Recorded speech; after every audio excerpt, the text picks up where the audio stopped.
नमस्कार बच्चों। तो आज की वीडियो में हम जानेंगे किस तरीके से आप भारतीय डाक जीडीएस की जो वैकेंसियां निकली है उनके लिए ऑनलाइन आवेदन कर सकते हैं अपने फोन से ही, और कौन कौन सी मुख्य बातें आपको ध्यान रखनी है उन सभी बातों के बारे में, और कैसे आप ऑनलाइन अपने फोन से या अपने लैपटॉप से अपने कंप्यूटर से कैसे आप अप्लाई कर सकते हो घर से ही।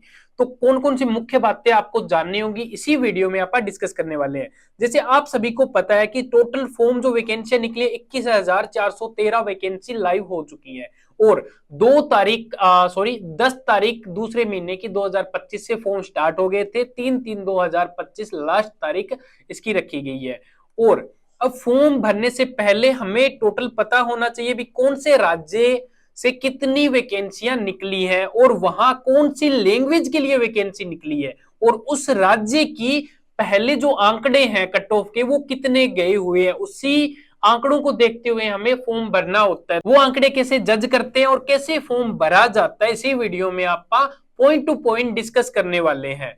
तो जुड़े रहिएगा वीडियो के साथ, अंत तक वीडियो देखिएगा, विदाउट स्किप किए हुए टोटल बात आपको समझ आएगी। ठीक है, तो जैसा मैं आपको बता दूं कि यह चार्ट मैं आपको प्रोवाइड करवा दूंगा, या आपको यह चार्ट चाहिए तो सीधा आप यहाँ पे नोटिफिकेशन पे जाएंगे और जो पोस्ट नोटिफाइड है ना वहां पे आप क्लिक करेंगे तो आपको ये वाला चार्ट बुक 2 के नेम से मिल जाएगा, जिसमें टोटल जो वैकेंसीज है कौन से एरिया से और कौन सी लैंग्वेज की वैकेंसी निकली है वो सर्कुलम डाउनलोड कर सकते हो। ठीक है, तो जैसे आंध्र प्रदेश, आसाम, बिहार, छत्तीसगढ़, दिल्ली, गुजरात, हरियाणा, हिमाचल प्रदेश, जम्मू कश्मीर, झारखंड, केरला वगैरह की सभी की हिंदी जो लैंग्वेज है, तेलुगु है, असम है, और जो भी इंग्लिश है, मलयालम है, कर्नाटक है, जो भी लैंग्वेजेस है इन सभी की वैकेंसी आउट हो चुकी है। और ये यहाँ पे आप देख सकते हो टोटल जो वैकेंसी है मेरे भाई यहाँ पे 21,413 वैकेंसी आउट हुई है। तो हमारा ये एक बच्चा है, उसका हमें फॉर्म आज फिल करके मैं आपको दिखाने वाला हूँ। ठीक है, तो सबसे पहले हमें जज करना होता है कि कौन से राज्य में कट ऑफ लो जाती है। ठीक है, कंपटीशन तो ऑब्वियसली वहां हो गई होगा, और आपके कितने 10th के अंदर आपके टोटल नंबर कितने और कितने परसेंटेज बनते उसी के अकॉर्डिंग आपको देखना होगा राज्य। तो सबसे पहले मैं एक चार्ट है मेरे पास जिससे हम पता लगा सकते हैं कि पहले कितनी कट ऑफ कौन से राज्य में गई हुई है। तो जो बच्चा है उसे इंटरेस्ट है भाई जम्मू कश्मीर में, वो चाहता है कि जम्मू कश्मीर में फॉर्म भरा जाए और ओबीसी कैटेगरी से बिलोंग करता है, और 90 यहाँ पे आप देख सकते हो 90.4 ओबीसी की यहाँ पे मेरिट जाती है, और ओबीसी के अराउंड मतलब 90 के अराउंड ही यहाँ पे आगे जाने के चांसेस बनते हैं। तो उस बच्चे का डेटा अपने पास होना चाहिए, जैसे एक फोटो हो, सिग्नेचर हो, ईमेल आईडी, फोन नंबर, और जो भी 10th की मार्कशीट है और उनके माता पिता का नेम वगैरह, ये बेसिक जानकारियां आपके पास होनी चाहिए।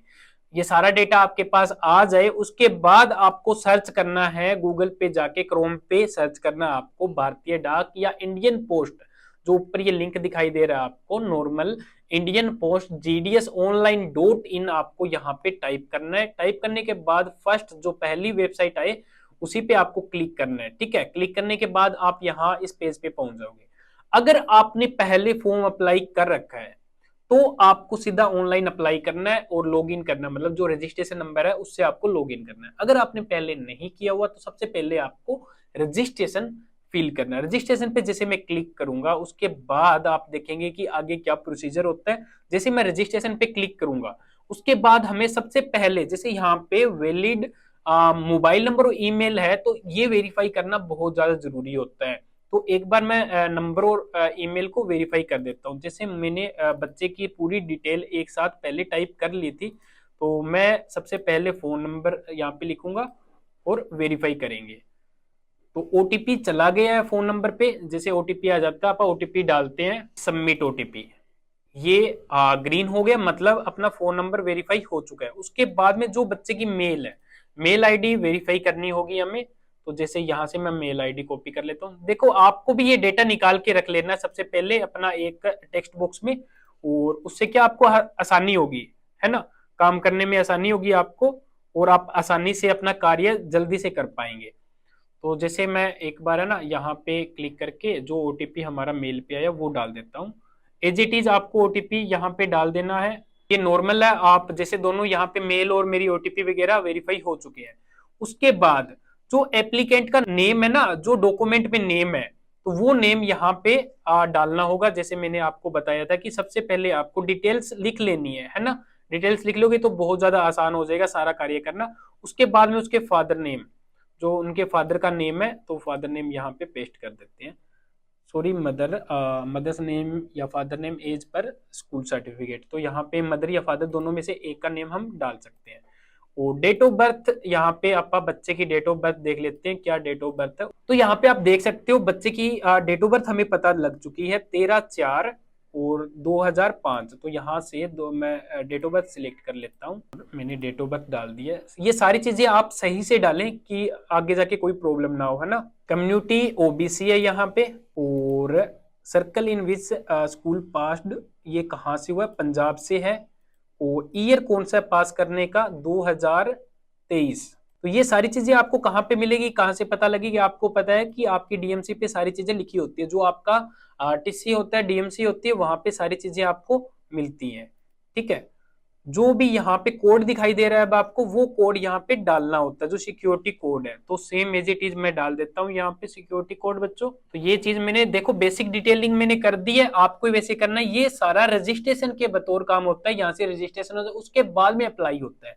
तो नॉर्मल मैं सबमिट करता हूँ। यहाँ पे बच्चे का रजिस्ट्रेशन नंबर यहाँ पे कंप्लीट हो चुका है। जैसे मैं यहाँ पे क्लिक करूंगा तो सारी चीजें एक बार चेक करने के लिए मेरे पास आएंगी, और चेक होने के बाद रीडायरेक्ट रजिस्ट्रेशन हो जाता है डायरेक्टली।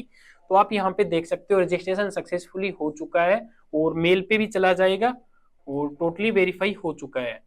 उसके बाद में नेक्स्ट आता है उनका आधार नंबर वगैरह, जो उनकी इंडियन सिटीजन की डिटेल्स होती हैं, वो डिटेल हमें फिल आउट करनी होती है यहाँ पे। तो नॉर्मली यहाँ पे हमने डाल दिया, डिसेबिलिटी नहीं है किसी भी तरीके की, पीडब्ल्यूडी में भी नहीं है, और यहाँ पे एम्प्लॉयड भी नहीं है। देखो ये अगर कोई एम्प्लॉय है या कोई डिसेबिलिटी है तो वो आप लगा सकते हो, यस करके डॉक्यूमेंट लगाना होगा कितना परसेंट डिसेबल है पर्सन, तो वो चीजें आप यहाँ पे लगा दोगे। अब देखो यहाँ पे मेन मुख्य बात ये आती है कि जेपीजी के अंदर फोटो मांगी गई है और 50 KB साइज होना चाहिए। तो जैसे बच्चों आप यहाँ पे देख रहे हो, साइज जो रखना है ना आपको 200 मल्टीप्लाई बाई 230, अगर आप रखोगे तो 50 KB की फोटो यहाँ पे आपको यूज करनी है। और 140 मल्टीप्लाई बाई 60 पिक्सल का आपका यहाँ पे सिग्नेचर होना चाहिए, जिसकी जो साइज जो होगा 20 KB का साइज होगा। टोटल यहाँ पे डिटेल डालने के बाद आपको सबमिट करना है। जैसे आप सबमिट करते हो वो लैंग्वेज भी यहाँ पे आपको डालनी पड़ेगी। 1 सेकेंड। तो यहाँ से जो लैंग्वेज हमारी प्रेफर करते हैं, किस किस लैंग्वेज में बच्चे को नॉलेज है, तो वो लैंग्वेज हम यहाँ पे डाल देते हैं। मल्टीपल लैंग्वेजेस भी आप यहाँ पे डाल सकते हो, जैसे हिंदी, इंग्लिश, पंजाबी, 3 लैंग्वेज बच्चे को आती है, और इन्हीं तीनों लैंग्वेज की क्वालिफिकेशन भी बच्चे के पास है। तो ये तीनों लैंग्वेज हम ऐड कर देते हैं, और उसके बाद टोटल हम आगे बढ़ते हैं। जैसे एक बार यहाँ पे चेक भी कर लेते हैं, name, father name, mobile number, Aadhaar card number, और सारी चीजें यहाँ पे एक बार चेक भी कर लेते हैं। उसके बाद में वेरीफाई करेंगे टोटल डिटेल्स को और प्रोसीड करते हैं आगे। तो सबमिट करने के बाद जैसे आप देखोगे फाइनल हमें जो नंबर है रजिस्ट्रेशन नंबर वो मिल चुका है, और बच्चे के पास भी मैसेज आ चुका है कि फाइनल आपका रजिस्ट्रेशन नंबर है क्या। तो अभी करना हमें अप्लाई, ये हुआ है रजिस्ट्रेशन। अब करना है अप्लाई करने के लिए कंटिन्यू टू अप्लाई पे क्लिक करेंगे। और अब जो नंबर था हमारा, अब यहाँ पे देखा जाता है कि कौन सी स्टेट के लिए हमें यहाँ फॉर्म अप्लाई करना है। जैसे बच्चा पंजाब से है, अब हम करें जम्मू कश्मीर से। अब हमें पहले सबसे पहले देखना जम्मू कश्मीर में हिंदी की वैकेंसी निकली है या नहीं निकली। हिंदी, इंग्लिश, पंजाबी, इन तीनों लैंग्वेज पे वैकेंसी निकली है या नहीं निकली। तो यहाँ से जम्मू कश्मीर को ढूंढेंगे। जम्मू कश्मीर आप देख सकते हैं 12 नंबर पे जम्मू कश्मीर है, और हिंदी और उर्दू के लिए निकली हुई है वैकेंसियां, और अच्छी है, 255 के अराउंड है। तो इसी के लिए हम फॉर्म फिल करने वाले हैं। तो चलते हैं अब यहाँ से जम्मू कश्मीर आप सिलेक्ट कर लेते हैं। जम्मू कश्मीर मैंने सिलेक्ट कर लिया और सबमिट कर देता हूँ। सबमिट करने के बाद बच्चे के पास OTP जाएगा, और जो यहाँ पे अपने पास सिक्योरिटी कोड आता है उस कोड को हम फिल करते हैं और नेक्स्ट पे क्लिक करते हैं। तो नंबर यहाँ पे वेरीफाई हो गया। जो डिटेल हमने रजिस्ट्रेशन के टाइम डाली थी वो सेम डिटेल इसने अपने आप उठा ली। तो अब बच्चे का जो स्ट्रीट नेम, जो डोर परमानेंट एड्रेस, या जो कॉमर्शियल कम्युनिकेशन एड्रेस है वो एड्रेस हम यहाँ पे वेरीफाई कर देते हैं जल्दी से। अगर आपका भी एड्रेस जो कम्युनिकेशन एड्रेस है वो सेम परमानेंट एड्रेस है तो आप यहाँ पे टिक करके सेम एज एड्रेस कर सकते हो, ठीक है। उसके बाद में जिस बोर्ड से आपने 10th की है उस बोर्ड को यहाँ पे सिलेक्ट करना है। तो पंजाब एजुकेशन बोर्ड है और यहाँ पे मैं सिलेक्ट कर लेता हूँ। और मार्क्स जी जो ग्रेड के हिसाब से नहीं, नंबर के हिसाब से आपकी 10th होनी चाहिए। यहाँ पे जितने भी मार्क्स आपने गेन किए हैं वो मार्क्स आपको यहाँ पे डालने पड़ेंगे। तो एक बार जल्दी जल्दी ये भी मैं फिल कर देता हूँ। अगर कोई सब्जेक्ट है तो वो भी हम यहाँ पे डाल सकते हैं। जो सब्जेक्ट रह गया अपने पास हेल्थ केयर रह गया, हेल्थ केयर के अंदर 80 है। अदर जो यहाँ पे आप अगर आपके पास CGPA स्कोर है तो आप यहाँ पे डाल सकते हो, वरना डालने की ग्रेड डालने की कोई जरूरत नहीं है। तो यहाँ पे जैसे इनकी मार्कशीट में नहीं दिया हुआ तो हम नहीं डालेंगे और नॉर्मल यहाँ से एक बार रीचेक कर लेते हैं और सेव कर देते हैं। टोटल तीनों डिटेल्स हमारी हो चुकी हैं। अब यहाँ पे डिवीजन जहां से इनके डॉक्यूमेंट वेरिफिकेशन होने, ये भी मोस्ट इंपोर्टेंट है। ये जितना पास का एरिया हो ना डॉक्यूमेंट वेरिफिकेशन का, जहां पे आप मतलब अपनी ड्यूटी लगाना चाहते हो, तो वो डिवीजन हमें यहाँ से चूज करना होता है। तो लगभग यहाँ पे हम देखें तो कौन सा डिवीजन, श्रीनगर डिवीजन सही रहेगा। तो जो कि पास में भी रहता है और ज्यादा वहां पे खतरा भी नहीं है और सेफ जोन है। लेह लद्दाख का भी हम कर सकते हैं पर श्रीनगर दा बेस्ट है। और यहाँ से श्रीनगर डिवीजन हमने किया और यहाँ से श्रीनगर डिवीजन के अंदर जो भी हमें प्रेफरेंस देनी है, जो प्रेफरेंस हम यहाँ पे डाल देंगे कि ये जो डिवीजन है यहाँ पे जितने भी ऑफिसेज हैं वो सारे ऑफिसेज यहाँ पे देखने को मिलेंगे। और पोस्ट प्रेफरेंस जो आपको देनी है इनके अकॉर्डिंग आप दे सकते हो। और यहाँ पे पोस्ट प्रेफरेंस में आपको नंबर डालना है भी कौन से नंबर पे आपको कौन सी पोस्ट चाहिए, ठीक है। यहाँ पे जैसे 1 नंबर मैंने डाल दिया, यहाँ पे 2 डाल दिया, यहाँ पे 3 डाल दिया, यहाँ पे 4 5। ये चीज होने के बाद आपको यहाँ पे टिक करना है और नीचे आ जाना है, सेव एंड प्रोसीड पे क्लिक करना है और यहाँ से आगे प्रोसीड कर देना है।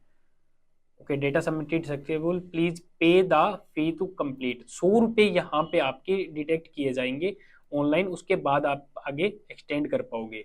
तो जैसे यहाँ पे टोटल डिटेल्स आ गई है और मेक पेमेंट पे आपको क्लिक करना है। नॉर्मल नेट बैंकिंग या यूपीआई के माध्यम से भी आप यहाँ पे पेमेंट कर सकते हैं, कोई दिक्कत वाली बात नहीं है। जैसे आप देख रहे हैं पेमेंट सक्सेसफुल हो चुकी है। तो मैं ओके करने के बाद डायरेक्ट फॉर्म पे आ जाऊंगा। यहाँ से टोटल डिटेल्स एक बार हम चेक कर लेंगे। टोटल जो नंबर जो फॉर्म भरने का हमारा सेक्शन था प्रॉपरली चेक कर लेंगे एक बार अच्छे तरीके से।